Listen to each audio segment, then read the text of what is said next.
Um bom dia na paz de nosso Senhor e Salvador Jesus Cristo. Eu quero fazer a leitura do nosso devocional de hoje, está no capítulo 6 de Mateus, do versículo 9 a seguir. Olha bem, diz assim: Portanto, vós orareis assim: por Pai nosso que estais no céu, santificado seja o teu nome, venha o teu reino, seja feita a tua vontade, assim na terra como no céu. O pão nosso de cada dia nos dá hoje. Perdoa-nos as nossas dívidas, assim como nós perdoamos os nossos devedores. Não nos deixes cair em tentação, mas livra-nos do mal. Porque teu é o reino, o poder e a glória para sempre. Amém. Pois se perdoardes aos homens as suas ofensas, também vosso Pai Celestial vos perdoará a vós. Porém, se não perdoardes aos homens as suas ofensas, também vosso Pai Celestial não perdoará as vossas ofensas. Nós observamos aqui na oração oração modelo, oração do Pai Nosso, oração dominical, oração de domingo, oração principal, que cada expressão ela representa uma atitude humana que nós devemos nos comportar dentro delas. Às vezes nós achamos que é só falar para repetir palavras, não. As nossas ações, as nossas atitudes, elas falam muito alto diante de Deus. E aqui Jesus fez um modelo para nós. Para mim orar, eu preciso estar muito consciente dessas coisas. A parte do texto que nós separamos para hoje diz assim: E não nos deixeis cair em tentação, mas livre-nos do mal, porque teu é o reino, o poder e a glória para sempre. A oração expressa que Deus tem o domínio de todas as coisas, que Deus pode mudar as coisas, que Deus pode fazer as coisas conforme o desígnio dele e não o nosso. Então Deus era capaz de, numa dimensão de milhares de alternativas de futuro, estabelecer um futuro que seja conveniente à nossa vida em termos de salvação. Cada decisão que nós tomamos, ela produz um resultado. Cada decisão que nós tomamos na vida, ela pode dar uma nova direção à nossa vida e à nossa existência. Deus, eu não acredito que Deus tenha estabelecido uma única linha de futuro, uma linha de tempo para nós vivermos. Não. Eu acredito que quando a Bíblia diz que Deus sabe o futuro, é porque Deus é capaz de saber todas as linhas que nós podemos viver de acordo com as nossas decisões. Porque dele é o poder, o domínio e a glória para sempre. Ele fala assim: não nos deixeis cair em tentação. Percebe-se que o texto anterior, que o versículo anterior fala que nós devemos perdoar, que nós nos propomos a perdoar como nós somos perdoados. Não é isso? Olha, Pai, perdoa-me como eu tenho perdoado, ou perdoa minhas dívidas como eu tenho perdoado aqueles que me devem, aqueles que são devedores a mim. Ontem eu falei que essa palavra dívida, ela encaixa muito bem na palavra ofensa. Perdoa as minhas ofensas, como eu perdoo aqueles que me têm ofendido. Se você observa no texto que nós lemos hoje, justamente a palavra usada no texto é ofensa. Se vocês não perdoarem os homens que vos ofendem, naturalmente Deus também não perdoará as vossas ofensas.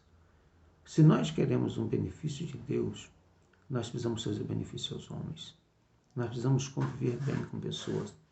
Deus nos fez para viver e conviver em sociedade. E nós precisamos viver em sociedade, viver muito bem, certo? Então nós temos um desafio à nossa frente. Agora, quando a oração fala assim: perdoa, não nos deixe cair em tentação, é porque Deus sabe, porque nós sabemos a dificuldade que nós temos de conviver com problemas e relacionamento com outras pessoas.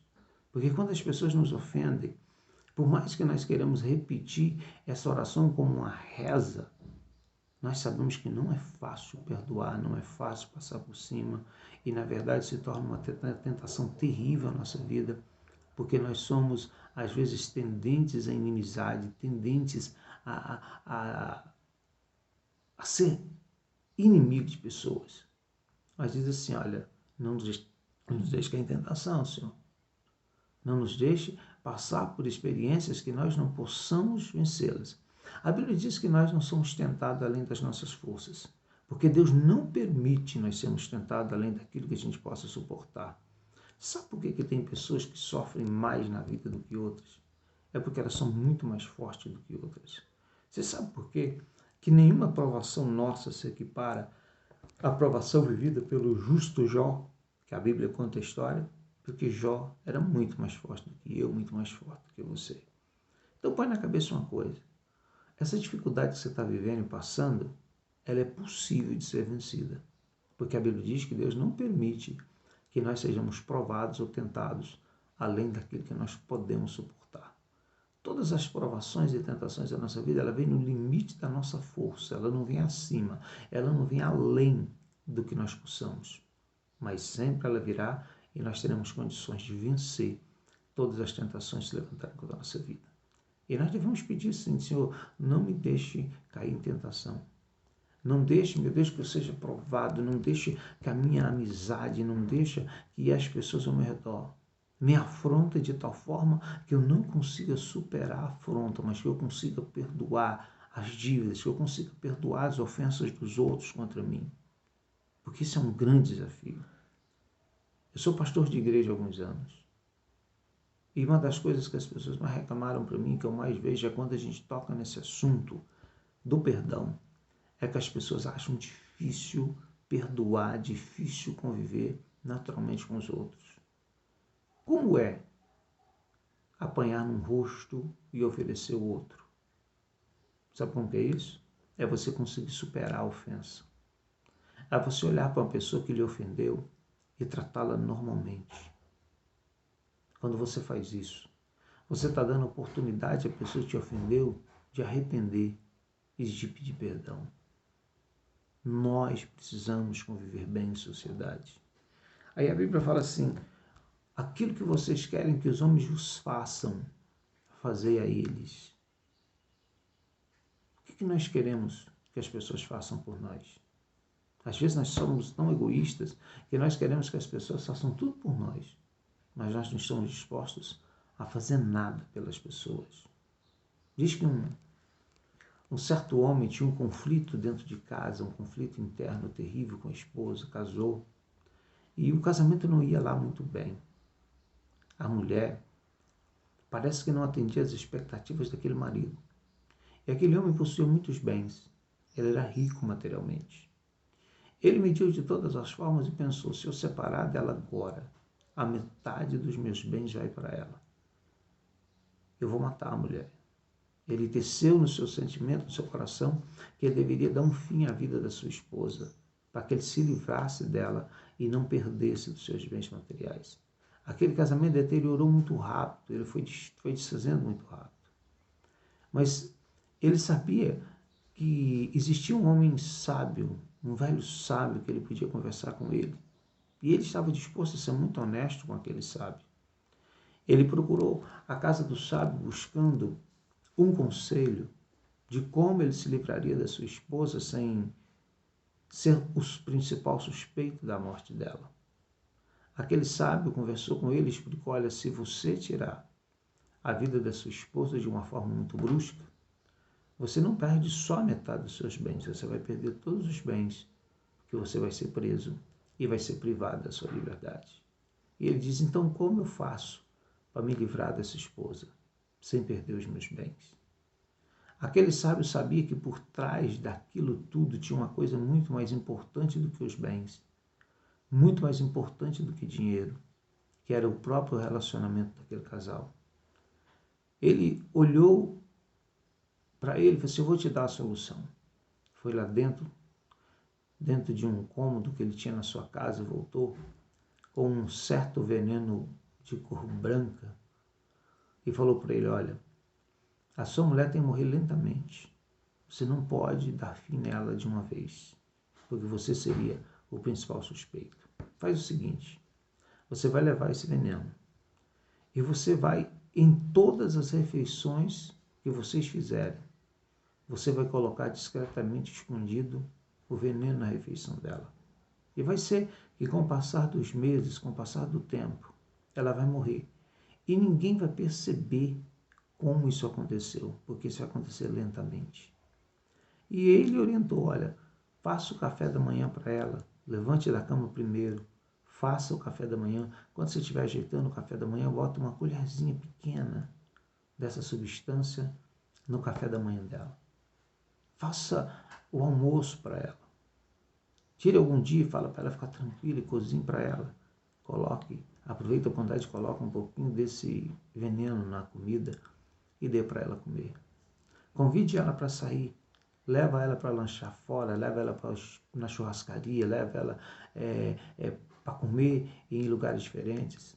E de forma sutil, coloque um pouquinho desse veneno na comida dela. Faça isso sempre que você puder.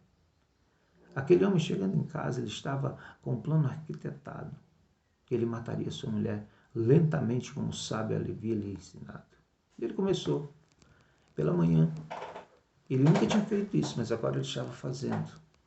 Ele estava ajeitando o café da manhã, trouxe na cama. A mulher estava surpresa com a atitude do marido, porque ele nunca tinha feito aquilo. Na hora do almoço, na hora do jantar, nas vezes em que eles saíram para um lanche, nas vezes que eles saíram para almoçar fora, para jantar fora, e a coisa tinha tomado um rumo diferente. E aquele homem, a princípio, ele tinha uma expectativa que a sua mulher morreria, e ele não teria problema mais com ela e nem repartir herança. 6 meses passaram.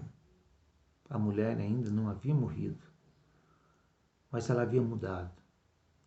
A esposa tratava aquele marido como ela nunca havia tratado antes. Aquele homem começou a sentir o verdadeiro amor, aquele amor que ele sentia por ela antes do casamento, ou até o momento do casamento, antes de conviverem na mesma casa. Ele olhou para sua mulher. Depois de uma mudança tão grande que aquela mulher havia passado, ele não queria mais perdê-la. Ela era muito mais importante do que os seus bens. Ele volta no sábio e diz: sábio, como eu faço para tirar o efeito do veneno que eu dei para minha mulher durante 6 meses? Eu não quero mais que ela morra. Eu amo a minha esposa. Ela me trata bem. Ela cuida de mim. Ela me recebe bem quando eu chego em casa. Lá em casa as coisas mudaram. Não é mais como há 6 meses atrás. O sábio olhou para aquele homem e disse assim: meu filho, não te preocupe. Eu nunca te dei veneno para que você desse a tua esposa. Eu te dei simplesmente farinha de trigo. Isso nunca mataria ela. Eu só te dei a oportunidade de ser gentil com ela. Só te dei a oportunidade de tratar ela bem. Eu só te dei a oportunidade de fazer a coisa certa. E quando você fez a coisa certa com ela, que você começou a cuidar dela, tratar bem ela, dar atenção para ela, ter tempo com ela, cozinhar para ela, levar ela para jantar fora, levar o café da manhã para ela na cama, ela percebeu que ela tinha um marido bom. E ela retribuiu a tua bondade. O casamento não acabou, a mulher não morreu, mas aquele homem descobriu que quando a gente é gentil com as pessoas, elas se tornam gentis com a gente. Às vezes o que está faltando no relacionamento humano nosso é fazer mais pelas pessoas, em vez de esperar que elas façam por nós. E ele fala assim: olha, aquilo que vocês quereis que os homens vos façam, fazei primeiro a eles. Isso serve para os pais, para os filhos, para os casamentos. Isso serve para as relações de amizade. O que você quer que as pessoas façam para você, faça para elas. E lembre bem, se você não perdoar as pessoas, Deus também não vai te perdoar. Isso é a oração que diz, o próprio Cristo falou isso. Então Deus está nos observar. Ele está olhando para mim e para você e quer saber como que nós vamos comportar na nossa vida em relação às outras pessoas. Porque como eu vou amar a Deus que eu não vejo, se eu não consigo amar as pessoas que estão ao meu redor, se eu não consigo compreender as pessoas? Deus também não vai te compreender se você não desenvolver essa faculdade de viver bem, de ter comunhão com pessoas, com seus semelhantes. Que Deus te abençoe em nome de Jesus. Paz, pense nisso e exercite a prática da boa convivência com todo mundo. Em nome de Jesus, seja abençoado nesse dia.